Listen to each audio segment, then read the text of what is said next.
I became Sterling's designated daughter-in-law when I was 18. At 22, I married Adrian, who suffers from severe germophobia. 3 years into the marriage, Adrian has never once looked at me. He forbids me to enter his calligraphy studio, and he forbids me to touch anything that belongs to him.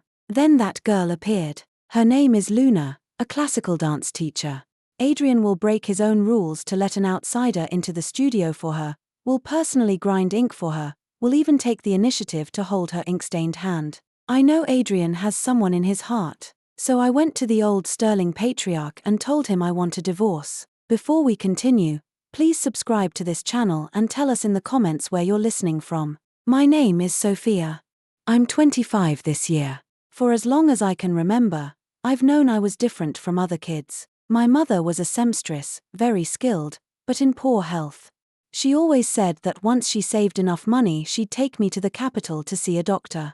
But she collapsed before that day came. As she lay dying, she held my hand. Sophia, Mama has found you a good place to belong. The Sterlings are an old literary family. Once you marry in, you'll never worry about food or clothes. I cried and shook my head, but my mother had already breathed her last. Old Sterling, Edward, is the most famous calligrapher in our county. The family owns 3 calligraphy and painting shops and businesses in the capital. That day, the old man came to fetch me in person. Child, from now on you're one of us Sterlings, he said kindly. Adrian's temperament is a bit odd.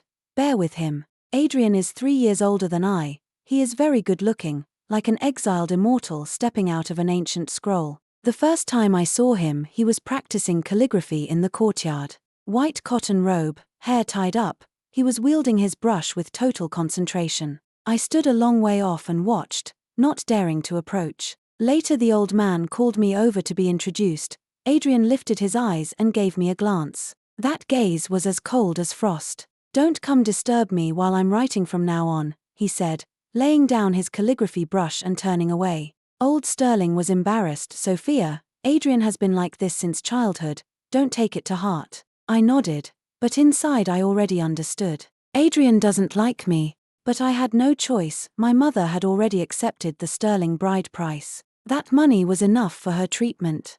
In the end it still couldn't save her life. For 4 years in the Sterling household I lived on tiptoe.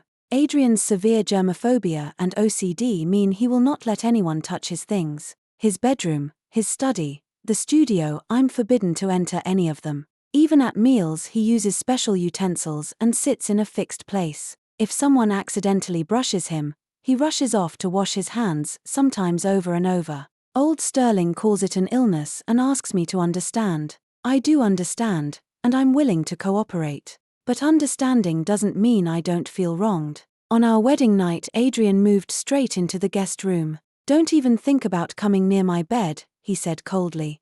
I can't stand another person's scent. That night I lay alone in the empty bridal chamber, listening to the firecrackers outside, tears streaming until dawn. Everyone in the Sterling household knows the two of us are estranged, but no one speaks it aloud. Old Sterling occasionally asks how things are between Adrian and me. I always smile and say, fine. What else could I say? We're like 2 strangers under one roof. He rises at 6 every morning to practice calligraphy, goes to bed punctually at 10. Mealtimes are fixed, never changed, and I, an invisible presence, exist but am not seen. Sometimes I tell myself perhaps that's fine. At least he doesn't hurl cruel words at me, doesn't raise a hand. He simply treats me like air.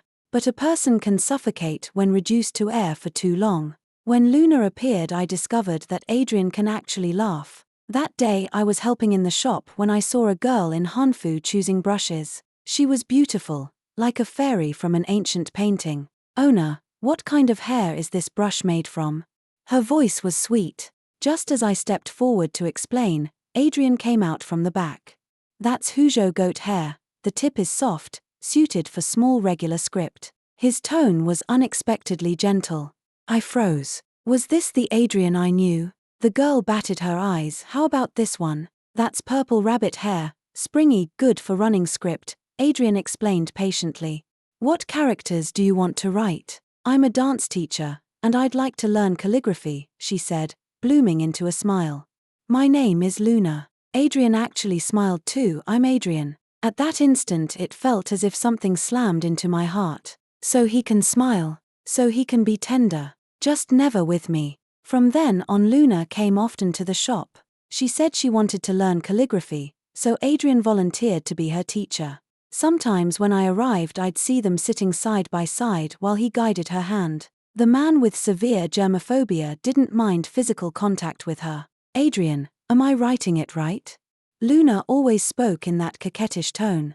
Adrian would nod, very good, practice some more. I'd stand in the doorway, watching, tasting something indescribable in my heart: envy, jealousy, and a deep, deep sense of loss. Why is it that she can, while I cannot? That night back home I couldn't help asking, "You taught Luna again today?" He was sorting brushes, head down. Is she learning quickly? Very talented. Why does she want to study calligraphy? This time he lifted his eyes and looked at me coldly. What business is it of yours? I froze, then nodded. Sorry, I was only making conversation. He went on tidying the brushes, as if I didn't exist. Standing there, I suddenly found the scene absurd. What was I doing, checking up on him like a resentful wife? Yet we're hardly husband and wife. What right do I have to pry? I couldn't sleep that night. Over and over my mind replayed what I'd seen: Adrian's smile, Luna's wheedling, their easy intimacy. I realized I had been lying to myself for 3 years. I thought I'd grown used to this life, believed I didn't care about his indifference. The truth is, I care. I care so much it hurts. Luna came more and more often, sometimes to buy ink, paper, or brushes, sometimes to ask calligraphy questions, most times simply to see Adrian. Adrian, while I was dancing today, a character came into my mind. Could you write it for me? Your calligraphy is so beautiful, better than the masters on TV. Adrian, teach me how to write your name, okay? Each time she called him that, it felt like a needle pricking my heart. She could address him so intimately, whereas I could rarely bring myself to speak his full name. In front of him I'm forever cautious, afraid of displeasing him. One afternoon I ran into them again at the shop. Adrian was teaching her to write. They were sitting very close. This left falling stroke should be more fluid, he said, holding her hand. Like dance, it needs rhythm. Luna giggled. You describe things so beautifully. Your dancing is lovely, Adrian said. I'd like to watch you perform sometime. Really? My show is tomorrow, could you come? Sure. Listening, an inexplicable sourness rose in me. 3 years, and Adrian has never asked to see anything I do. He doesn't even know what I'm capable of. Yet he's willing to watch Luna dance. I turned to leave, but accidentally knocked over a vase beside the door. Crash, porcelain scattered across the floor. Adrian and Luna looked back together. Sorry, I didn't mean to, I said, crouching to gather the shards. Don't touch that. Adrian barked suddenly. Startled, I froze. He strode over, blocking me. You'll cut your hand. Then he told the clerk, go get a broom. I stood there, mortified. Luna walked up, concerned. Sophia, are you okay? I'm fine, I murmured, shaking my head.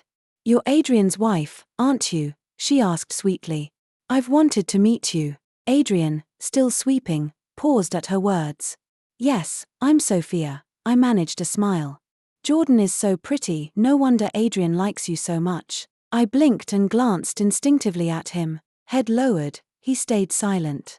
You're mistaken, that's enough. Adrian stood, cutting me off. Luna, it's late, you should head home. She looked from me to him, sensing something. Okay. Don't forget tomorrow's performance. I won't. Once she left, silence settled over the shop. Adrian continued tidying. I hovered, unsure what to say. Don't come to the shop anymore, he said abruptly. What? You distract me, he replied without lifting his eyes. I dislike interruptions. I bit my lip. I understand. On the way home his words echoed in my head. I distract him because I'm clumsy, always making a mess, or because he doesn't want Luna to misunderstand. Dinner, he sat in his usual spot, eating quietly. I wanted to speak but didn't know where to begin. Are you going to Luna's show tomorrow? I finally asked. What time? 7. Where? He raised impatient eyes. Why do you need to know? It's none of your business. He laid down his chopsticks. I'm finished. He left the dining room without another glance. I stared at the uneaten food, suddenly exhausted. How much longer will days like these stretch on? Next evening Adrian emerged in a black suit, more handsome than ever. Going out? I asked, already knowing the answer. What time will you be back? No idea. He walked out without looking back. I sat in the living room, the television flickering, but the words slid past me unseen. I pictured Luna dancing, pictured the way Adrian must look at her. It would be a softness I had never seen in him. A little after 10, Adrian came home. He looked cheerful, a faint smile still clinging to his mouth. How was the performance? I couldn't help asking. Wonderful. For once he answered first.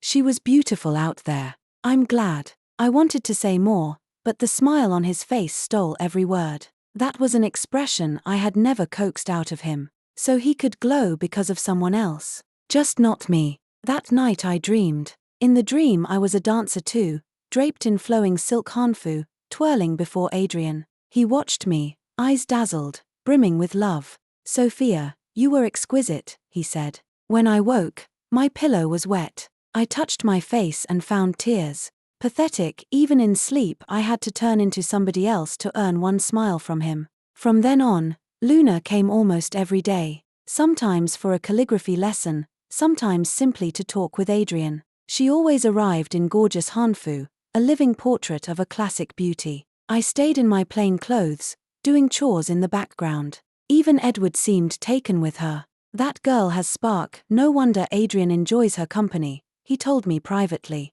Sophia, take a page from her book, cultivate a hobby or two. I nodded, mouth bitter. What hobby could I claim? All I'd ever learned was housework and caregiving. While Mom was sick, I never even had a normal student life. Adrian masters every art, Luna sings and dances. They inhabit the same world. I remain the outsider. That afternoon I went grocery shopping. When I returned, laughter drifted from the courtyard. Through the gate crack I saw Adrian and Luna at the stone table. He was teaching her ink grinding. They sat closer than close. Press evenly, like this, Adrian guided her hand. Now you try. Luna nodded sweetly. Adrian, your hands are so warm. I knew it wasn't true. Adrian's hands are cool year-round, I'd brushed them often. Yet he didn't correct her, only smiled. Your skin is too delicate for rough work. Then can I ask you to grind ink for me from now on? Of course. Their chatter ached inside my chest. 3 years, and Adrian had never offered to do a single thing for me. He forbade me to enter the studio, let alone touch his brushes and inkstones. Now he volunteered to grind ink for Luna, to hold her hand. I pushed the gate open and pretended I'd heard nothing. I'm back. Both turned. Luna released Adrian's hand, flustered. Jordan, welcome home. Carry on, I said, lifting my grocery basket toward the kitchen. Behind me Adrian spoke. It's getting late, let's call it a day. All right. I'll come again tomorrow. After Luna left, I started dinner. Adrian walked in to wash his hands at the sink, thoroughly, with lots of soap. I knew it was because he'd touched her. Even if he didn't mind the contact, his germophobia still sent him straight to scrub. The ink grinding went well? I remarked casually. Adrian paused. You saw. I passed by. She learns fast, doesn't she? Acceptable. How long are you planning to teach her? He turned, frowning. What are you implying? Nothing. Just curious. Sophia. His voice cooled. Don't entertain ideas you shouldn't. The knife in my hand stilled. Such as. You know exactly what I mean. I faced him. Actually, I don't. Luna is my friend. I won't have you thinking ill of her. I gave a small laugh.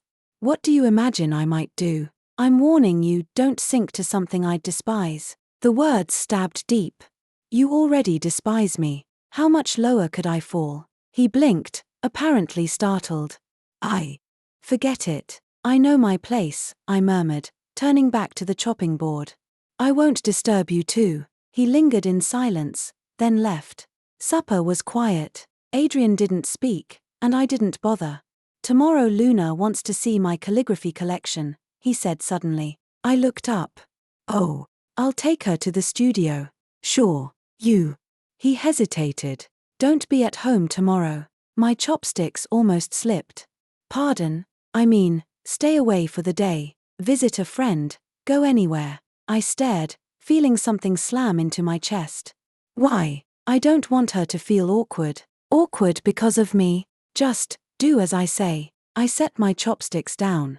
This is my home. It's Sterling, not your home, he said coldly. You only live here. A bucket of ice water seemed to pour over me. I sat trembling. You're right, I said, rising. It isn't my home. I went upstairs. He stayed at the table. All night I lay awake, wondering when I had forfeited the right to exist under this roof. Next morning I packed a small bag. Adrian was in the courtyard practicing calligraphy. Seeing me with the suitcase, he frowned. Where are you going? Following your instructions. Anywhere but here. I only meant for today. I know. Today you show Luna the studio, and my presence would be an eyesore. Sophia, don't twist my words. Did I misquote you? He opened his mouth, found nothing, closed it. I smiled. Enjoy your time with Luna. I won't get in the way. I walked out without looking back. I stayed away 3 days. Adrian never called, probably delighted to have me gone. He could give Luna his full attention. On the 4th day Edward rang. Sophia, why aren't you home? Adrian says you've gone to your parents. I gave a soft, bitter laugh. Grandpa, I don't have parents to go back to. Then where are you? At a friend's. Come home, no one's cooking, Adrian's losing weight. Something tugged inside me, then stilled. Grandpa, I need to discuss something. What is it? I want a divorce from Adrian. A long silence.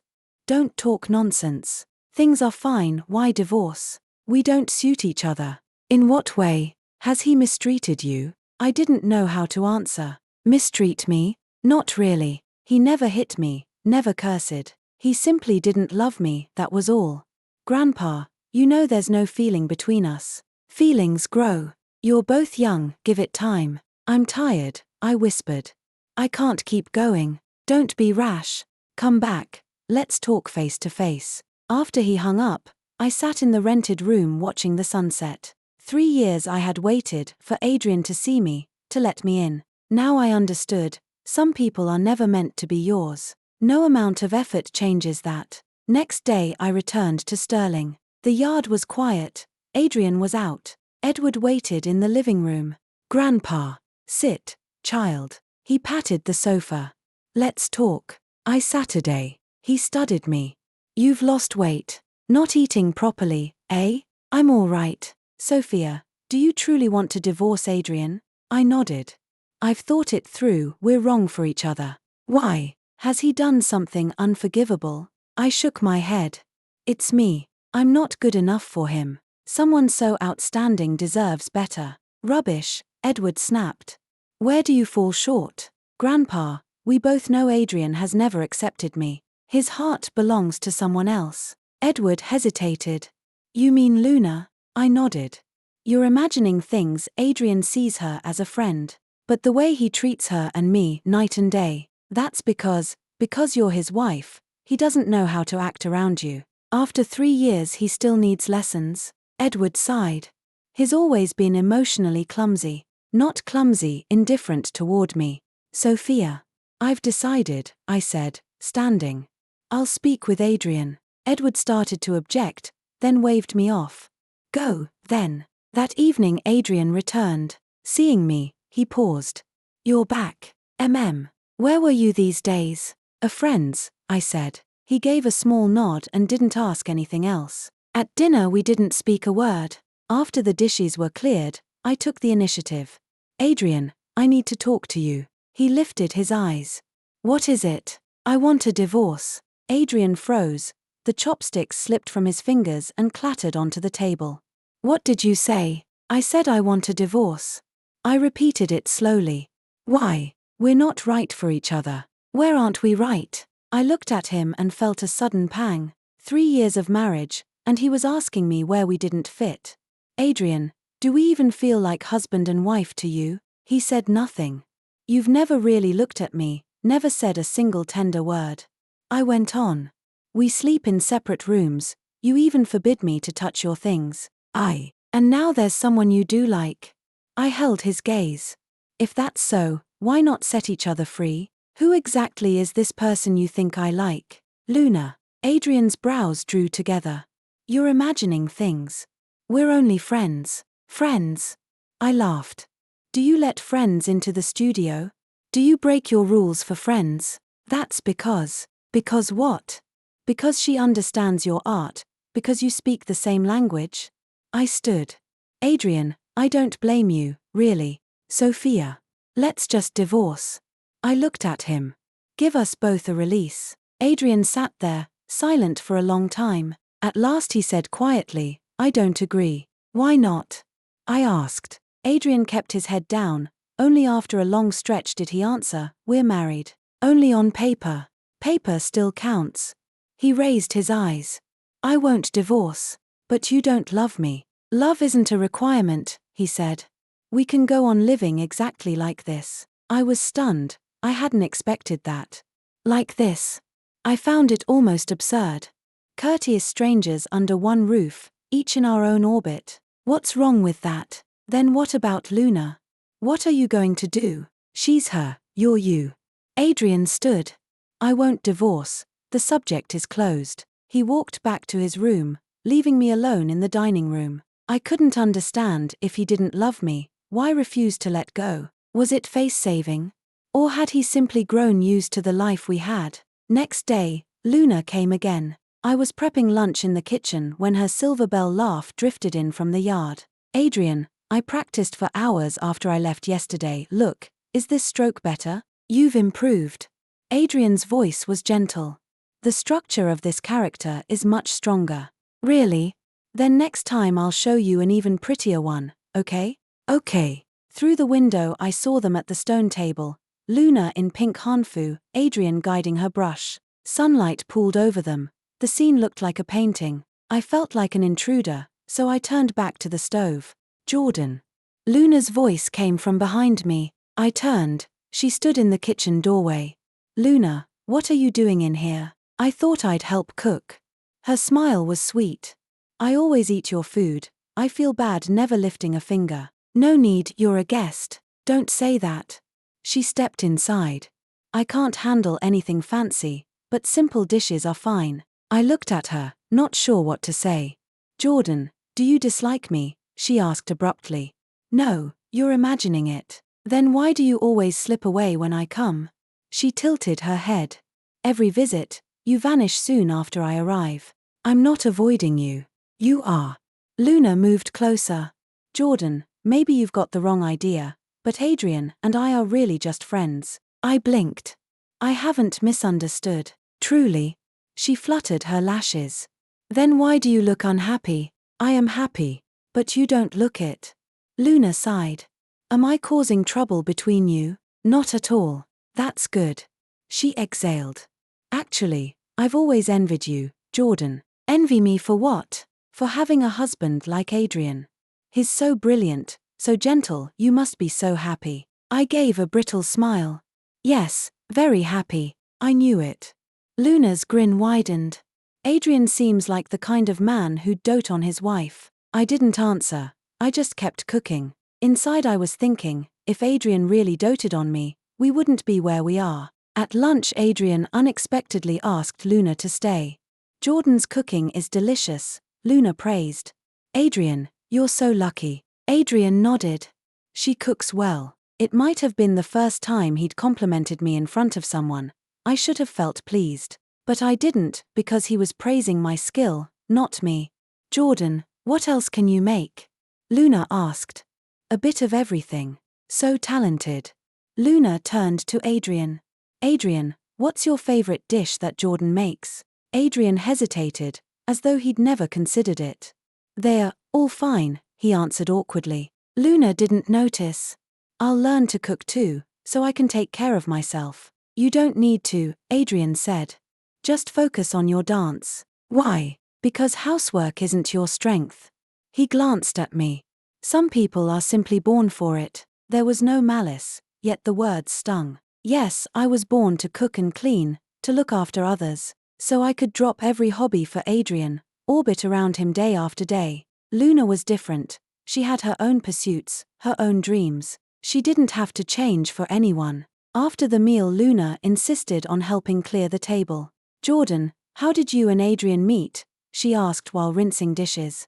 "Family arrangement," I said briefly. "An arranged marriage?" She was surprised.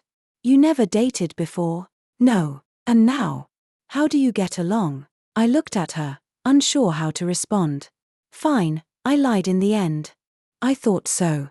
Luna smiled. "You two look perfect together." "Perfect? Adrian and I didn't see it. We shared no interests, no conversations, no common ground. The girl who truly suited him should be someone like Luna, talented, driven, able to talk art and literature with him. Not an ordinary woman like me, competent only at housework." From that day, Luna came even more often. Sometimes twice a day, morning for calligraphy, afternoon for conversation. Adrian grew gentler with her, teaching strokes, reciting poems, explaining calligraphy's history. When I crossed the yard, I'd overhear them. "Adrian, what does this line mean?" "It's from me.His Drinking Alone Under the Moon, the poet's solitude as he toasts the moon. So evocative, can you write it for me?" "Sure." Then the soft whisk of brush on paper and Luna's admiring gasps. I never interrupted. I slipped past quietly. But each time, something inside me twisted. It was irrational. Adrian had never been mine, yet watching him care for someone else ignited jealousy. One afternoon I returned from grocery shopping to an unusually quiet garden. I pushed the gate and saw Adrian alone at the stone table, lost in thought. "Where's Luna?" I asked. "She had errands." He didn't look up. I nodded and carried the basket toward the kitchen. "Sophia." Adrian stopped me. "What? You?" he faltered. "Do you still want the divorce?" I hesitated, surprised he'd brought it up. "Yes." "Why?" "I told you we don't fit." "Any other reason?" I studied him, unsure what he hoped to hear. "No." Adrian gave a small nod and lapsed back into silence. I chopped vegetables, mind churning. Why had he reopened the subject? Was he reconsidering? Or had Luna said something? At dinner, Adrian was absent-minded. "What's Luna busy with today?" I couldn't help asking. "Preparing for a competition." "What kind?" "The provincial classical dance contest," he said. "It's important." "That's wonderful. He paused. "She wants me to watch." My chopsticks stilled. "Will you go?" "Probably." "When?" "Next month." I nodded and said no more. Yet the taste in my mouth was bittersweet. Adrian would leave town for Luna's performance, proof of how much she mattered. In 3 years of marriage, he had never done a single thing like that for me. After dinner, he retreated to his room. I finished clearing up and sat in the living room watching television. A romance was on. The leads embraced and kissed on a moonlit beach. Watching them, I suddenly wanted to cry. I wanted to be loved, to be cherished. I wanted someone who would drop everything for me, who would count me the most important person in the world. But Adrian would never give me that. His heart held only Luna, only his art, and I would always be the dispensable one. Next morning, an unfamiliar number called. "Is this Sophia?" "Yes, who's speaking?" "I'm Luna's friend, Maya. Could we meet?" "I need to talk to you." I froze. "About what?" "Luna and Adrian." My stomach tightened. "All right. Where?" An hour later, I slid into a booth at River Bean. Maya was already there, striking, probably a year or two older than Luna. "Quinn, thanks for coming." She skipped the small talk.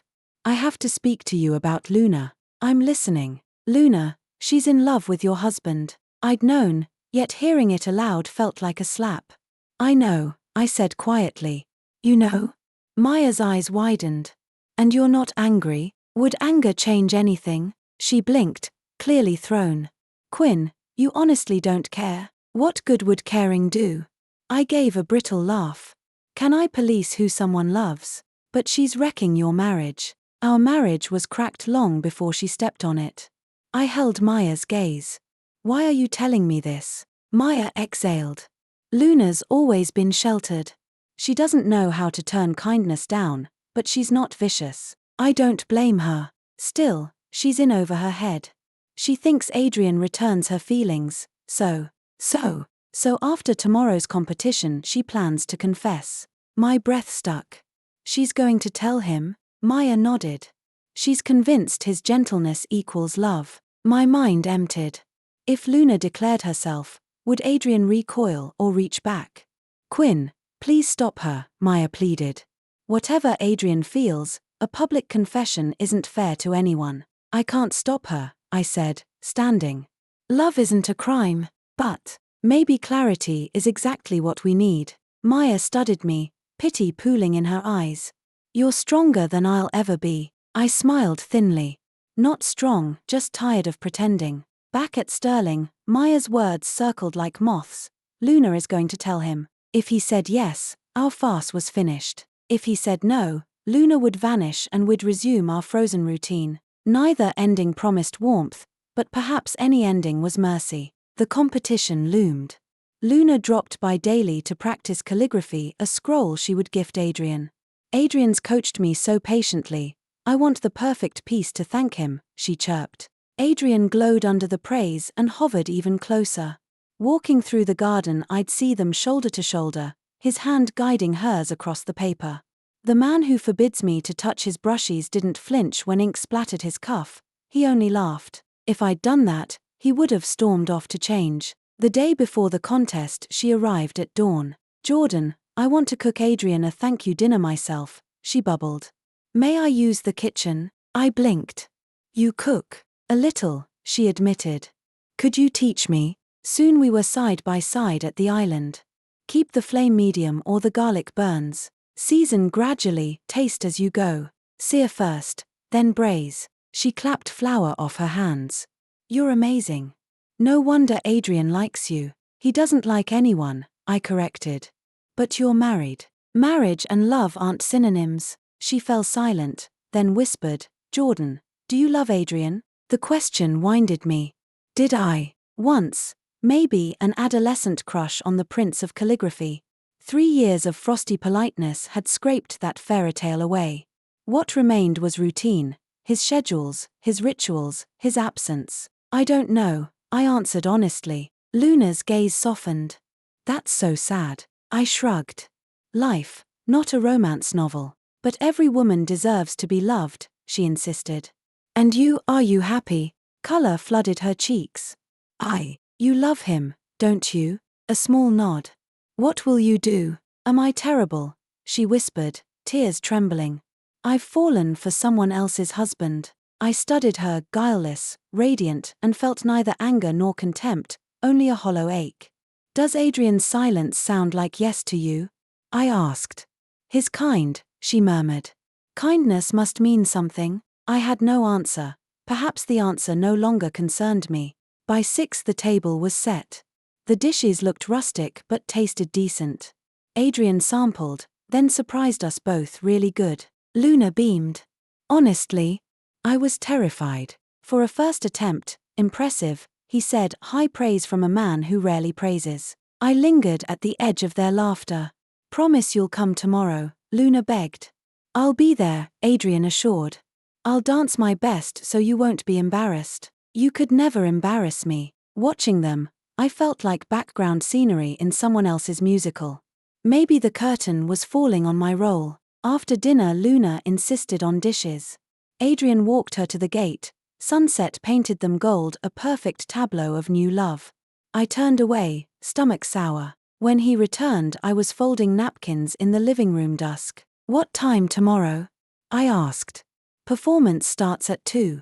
I'll leave at 1:30. You want me to come? The invitation startled me. Only if you'd like. You don't understand dance, though. Then I'll pass. He exhaled, relief. That night sleep deserted me. Scenes played on the ceiling, Luna unstage bowing, Adrian's eyes shining, the confession, the kiss, the life that waited for them. He left after lunch, crisp blazer, hair painstakingly parted, rare vanity. I roamed the silent house, each tick of the grandfather clock a hammer. 7 o'clock, no text. 8, nothing. 9, still out. I pictured champagne toasts, Luna's medal flashing, their hands finding each other under the table. At 11 the front door sighed. Adrian sauntered in, smile soft and distant. How was it? I managed. She won, he said, voice warm with pride. Beautiful performance. Tell her congratulations. I will. He paused. Sophia, we have to talk. My heartbeat stumbled. All right, Luna confessed tonight. Even prepared, I felt the words like a blade. And I kept my tone flat. I turned her down. I stared. You did. I repeated it. I'm married. That boundary matters. Our marriage is. Paper or not, he cut in. I won't betray you. The room swayed. Adrian had chosen duty over desire, yet the triumph tasted of ash, because duty was all he had ever given me. But his never loved me, so what's the point of holding on? Adrian, this isn't fair to anyone, I said quietly. It isn't fair to Luna, and it isn't fair to me. Why isn't it fair? Because the one you really like is her. Adrian froze. How do you know I like her? Isn't it obvious? I looked at him. You're so good to her, you break your rules for her, you even go to her performances. That's because. He hesitated. Because she understands my art. Is that really all? Adrian didn't answer. Adrian, I don't blame you for liking someone else. I stood up. Feelings can't be forced. Sophia. Let's get divorced. I met his eyes. Then you can pursue Luna openly. I don't like her. Adrian stood too, voice rising. I care about her the way a friend does. Then why did you turn her down? Because. He wavered for a long moment. Because I didn't want to hurt you. That stopped me cold. Adrian said he didn't want to hurt me. For 3 years he'd never once shown he cared, and now he claimed he didn't want to hurt me. Adrian, you don't have to force yourself for my sake, I murmured. I'm not as fragile as you think. I'm not forcing anything. Then why won't you agree to a divorce? He was silent so long the room felt airless. Finally, I'm used to the life we have. Used to it. I gave a bitter laugh. Used to me taking care of you, used to me orbiting around you. It's not like that. Then how is it? He opened his mouth, but no words came. I stared at him, sorrow surging up like floodwater. Adrian, do you know how I've lived these 3 years? He shook his head. I get up at 6 every morning to make your breakfast and wait for you to wake. I spoke slowly, precisely. I learned every dish you like, memorized every habit you have. I know you hate being interrupted, so I tiptoe around you, terrified of upsetting you. I know about your germophobia, so I keep the house spotless. But you've never really looked at me, never once asked what I'm thinking. The color drained from his face as he listened. In your eyes I'm just a housekeeper, one who'll never leave. I went on, you take my presence for granted, yet you've never treated me as your wife. Sophia, only after Luna appeared did I realize you can smile, can be gentle, can care about someone. My eyes blurred with tears. It's just never me. Adrian stood frozen, wordless. So let's divorce. I wiped my cheeks. Let's set each other free. I don't agree, he said stubbornly. Why not? Because. Another stretch of silence. Because I can't lose you. That stunned me again. What? I said I can't lose you. He repeated it, almost whispering. I gaped at him, certain I'd misheard. You can't lose me, He nodded. I know it sounds selfish, but I really can't lose you. Why? I don't know why. He sat down slowly. Maybe because I'm used to having you nearby, used to you looking after me. If you only need someone to look after you, hire a housekeeper. It's different. He shook his head. A housekeeper isn't you. I studied his face, trying to read the tangle of feelings in his eyes, but they were a locked door. Adrian, I'm exhausted. I sighed. I don't want to keep on like this. Then what do you want? I want a real home, a husband who loves me. I held his gaze. Those are things you can't give. He lowered his head and said nothing for a long time. What if I try to change? He lifted his eyes to mine. If I learn how to be a good husband? His offer caught me off guard. Why would you change? Because. He faltered. Because I don't want to lose you. His words kept me awake all night. He said he didn't want to lose me, that he'd try to change. But was that even what I wanted? I wanted his love, not his effort. If someone must strive to love you, does that love mean anything at all? Next morning Adrian was up earlier than usual. When I walked into the kitchen, he was already there. "Why are you up so early?"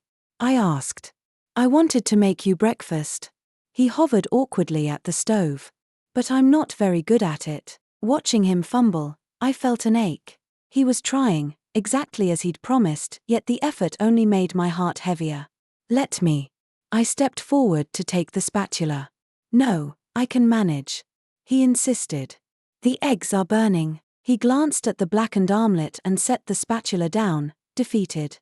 "Sorry, I messed it up." "It's fine." I restarted breakfast.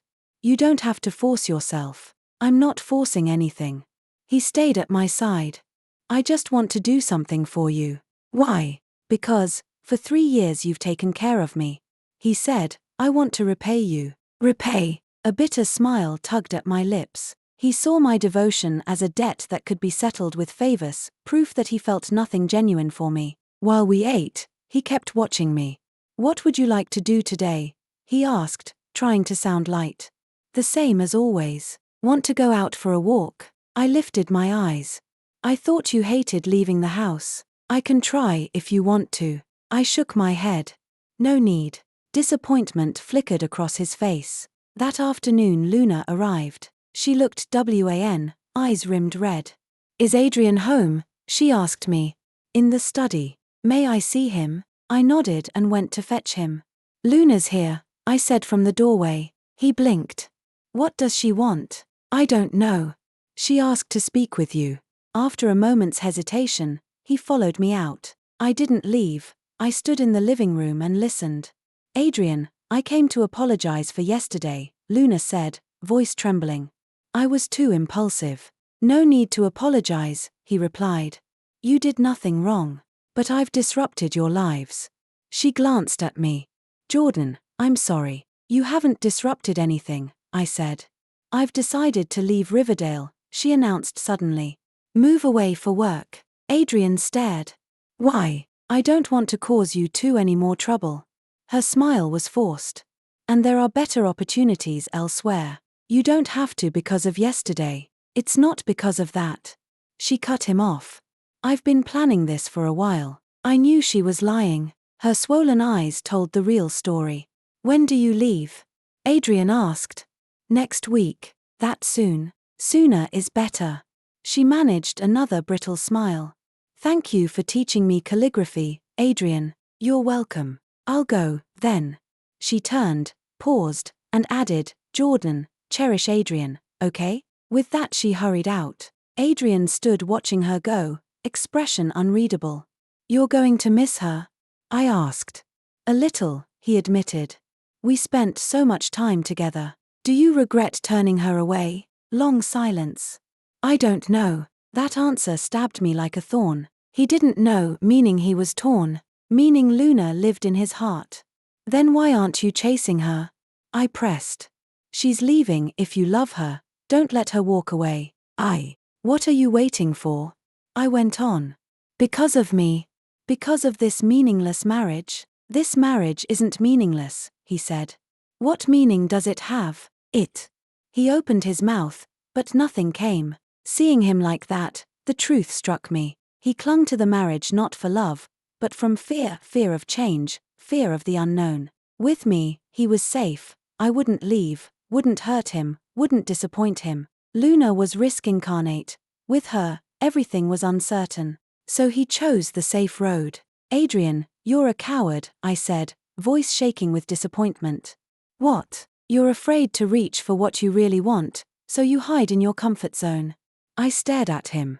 "Someone like you doesn't deserve anyone's love." I went upstairs, leaving him alone in the living room. That night I made a decision. Since Adrian wouldn't pursue what mattered, I would push him toward it. I'd make him see what was truly important. At dawn I packed my suitcase. When he spotted it, he froze. "Where are you going?" "Away." I kept my voice calm. "I'm done wasting time, Adrian. I want a divorce." I already said no. "I know." I nodded.